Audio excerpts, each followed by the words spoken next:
Hey guys, Life in China with Patrick. I'm here at the Li One store in Wanda Plaza in Nanping, the Nanping district.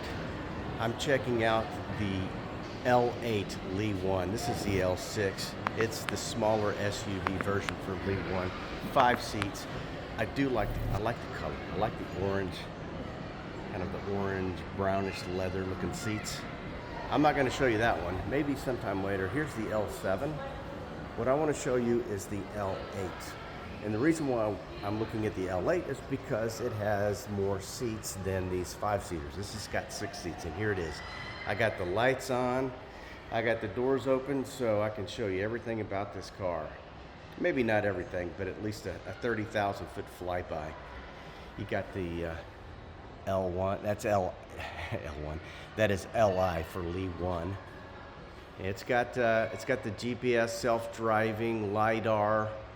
The reason why it's not imported into the United States is because it's got the LiDAR. The LiDAR not only drives the car itself, but it detects criminal politicians, which means that most of the politicians in the United States would be detected, and then you guys could all arrest them. Not that you would actually need that. You probably already know it. Sorry, I'm getting off in left field. Look at the color. Look at this color. It's black, but it's got a very dark purple to it. Just a slight purple. The green lights mean that it is self-driving. So when you're on the road and you see a Li One with the green lights on, that means that it is driving itself. You won't see that in the city of Chongqing, just because there's too many variables that they won't allow you to use the GPS within the city. But out in the country, you can. So again, the reason why I'm looking at this is it has 6 seats. 1, 2, 3, 4, 5, 6. Got mom and dad, me and Tway, and the kids in the back. I wish it had a privacy quiet curtain so where they can just fight and do all the stuff that they want to do and not cause problems up in front. When you open the door of this car, it's very much like Neo. If you haven't seen the Neo video, it's just the one right before this. The doors are solid. It feels like a Volvo when you open the door. You can tell that there's reinforcement inside these doors. And I'll have to check the crash ratings, but I think they're pretty good on this car. Nice cream colored leather. The driver's seat, the passenger, and the 2 passenger seats in the back all have massage, air conditioning, and heating.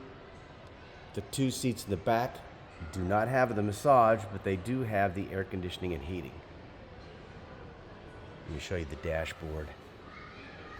I like the dashboard in the Li One as opposed to the Neo, because the Neo just seems, it's got Neo, if you go back and look at the video, it only has one small screen. Here, you've got a screen for the driver, you've got a screen for the passenger, you can watch movies, you've got Dolby speakers, you've got an AI that can help you monitor the vehicle, how far you have to go, how much charge you have.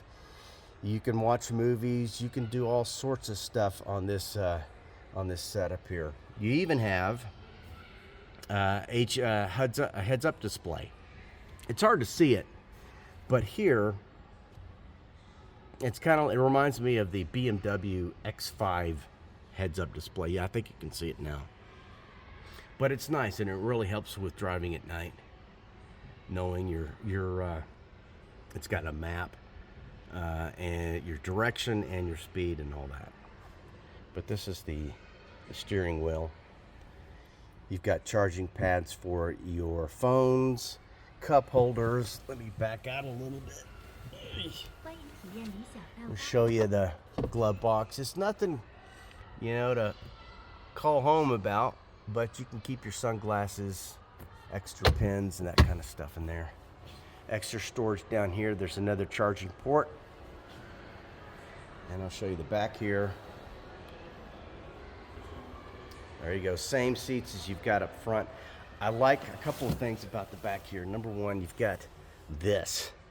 You can adjust the chair if you're sitting on this side as opposed to having go around the other side and make adjustments. You've got a little work desk here, workbench. You also have, let me push this button here. You've got a refrigerator so you can keep all your drinks in there, your water, your beer, whatever. Charging ports here. You've got little places where you can set your phone. Again, captain's chairs, nice plush, Not too stiff like Germany. You know, German cars with BMWs is just freaking stiff. Except the X5. The X5 is about like this. It's nice and comfortable. All right, let's go back and show you what the back looks like. So all these chairs are easy to move forward. You can just pop these two buttons. Ooh, too far. Here we go. Well, for some reason, it's not moving. There he goes. So if it's just 4 of you, you've got 4 seats up front, and you put your luggage back here. If it's 6 people, you can raise these back up. Now, I will say, if you've got a big family, you're not going to have a whole lot of room for luggage, so you might have to buy a luggage rack for this.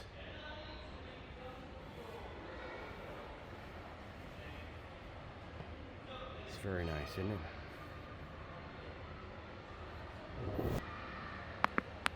To me, and I'm not dogging U.S. cars, but even the Ford CEO was talking about how nice Chinese cars are. I think he was looking at the XiaoMi car, which is super nice. There's actually a Xiaomi dealership not too far from here, but he was talking about how far ahead they are in technology. It just looks.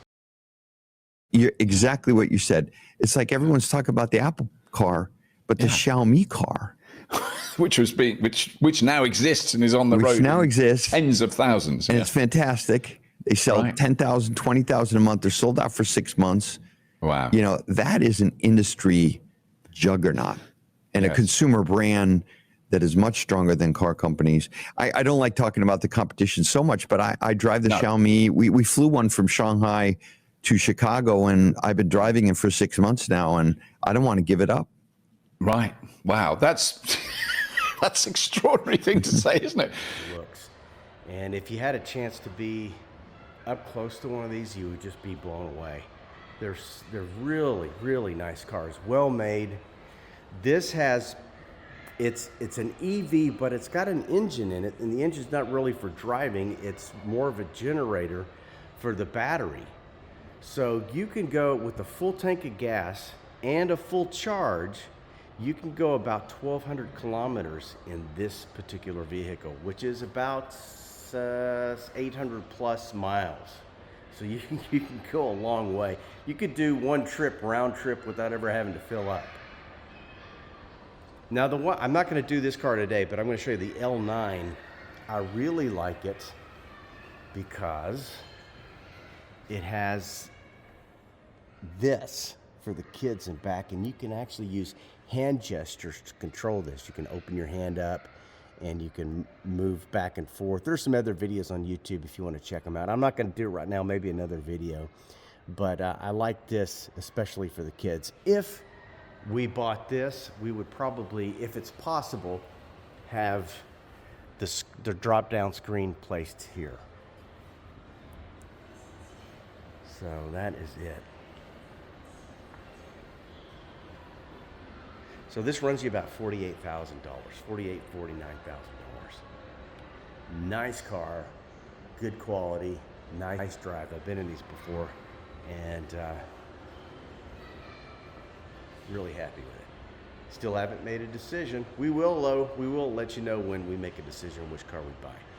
Love to hear your feedback. As far as Americans, probably not anytime soon that you're going to get this car, and it has to do with just political shit going on, and I'm not going to go into details, but you know, maybe if you call your local representative, you can get this car imported in, because it is really nice. I mean, I Ford, Chevy, the Suburbans, the Broncos, they would all have a huge competitor coming in, and that's probably you got the auto industry who would probably do everything possibly to keep this car from coming in, but it is nice.